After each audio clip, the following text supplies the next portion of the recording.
I want to look quickly at what you and I can sleuth out. What if we're doing detective work, what we can sleuth out about what's going on with the Philippians when Paul writes.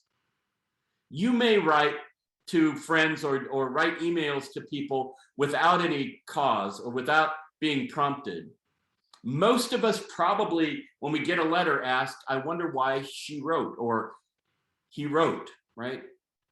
Letters usually have instigation. Why would somebody write to me now? Well, I see that by the content of the letter, I can kind of tell what they want to get done.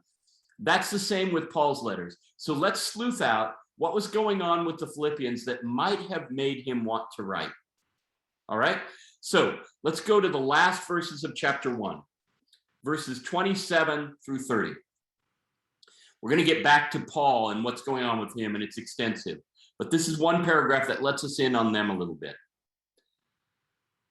Paul says, only live your life in a manner worthy of the gospel of Christ, so that whether I come and see you or am absent and hear about you, I will know that you're standing firm in one spirit, striving side by side with one mind for the faith of the gospel, and are in no way intimidated by your opponents. For them, this intimidation, this opposition, is evidence of their destruction, but of your salvation. And this is God's doing, for he has graciously granted you the privilege not only of believing in Christ, but of suffering for him as well, since you are having the same struggle that you saw I had, and now hear that I still have. So I want you to chat out. What are their circumstances? What do we know about what the Philippians are going through that may have reached Paul and made him want to write to them? Somehow, now we're going to get to the fact that Paul is in prison. In ancient prisons, if you bribed a guard, you could not only bring food to the inmate, but you could also kind of slip letters to him. So we have a lot of correspondence from Paul that came from prisons, because all you had to do was slip the guard a $5 and you could get something to your person, right?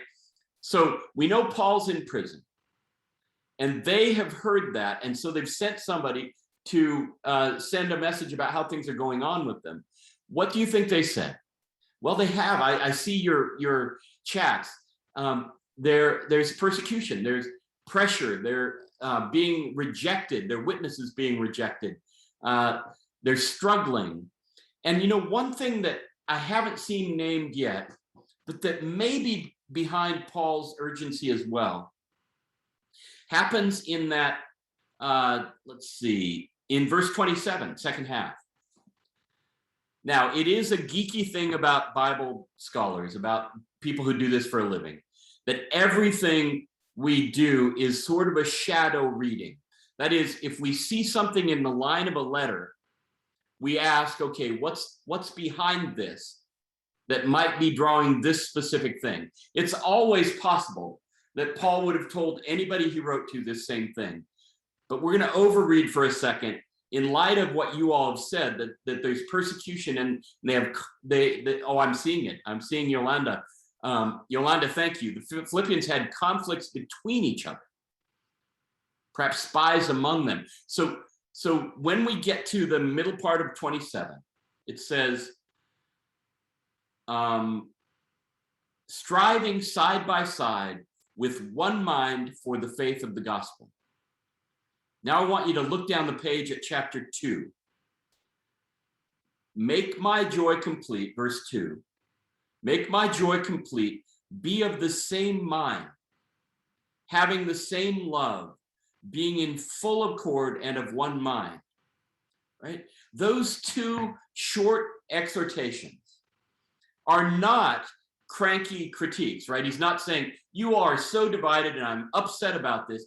Paul's tone never quite goes there in this letter, right? He never is.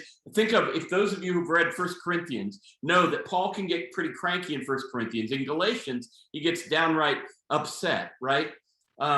He'll call people out when he wants. Here he doesn't do that. He commands in a way, or exhorts in a way, that may point out that there's some division among them. And thank you, Yolanda, for noting that, and others of you may have.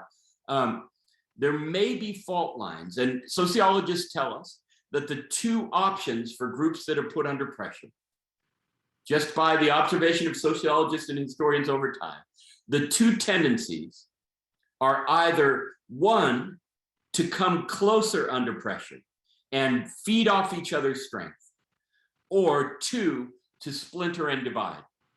Pressure tends to make one of those two things happen, right?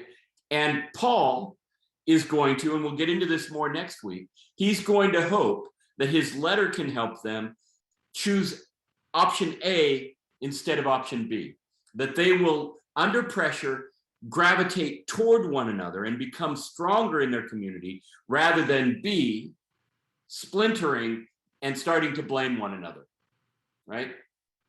Those of you who are sports fans know that when things start to go badly, you know the good teams by the ones who pick one another up rather than blaming one another. You know it if you're on a work team. You know it if you're a part of it, right? Any community of people is tempted under pressure to fragment. Paul's trying to woo them back from that tendency, whether they've started to do it or whether he's just worried that they might do it. So Philippians, circumstances, under fire of some kind. They have opponents who are issuing some kind of suffering that's put pressure on them. We don't know if it's physical, we don't know if it's social, but we know they're under some kind of phlipsis, some kind of suffering, right?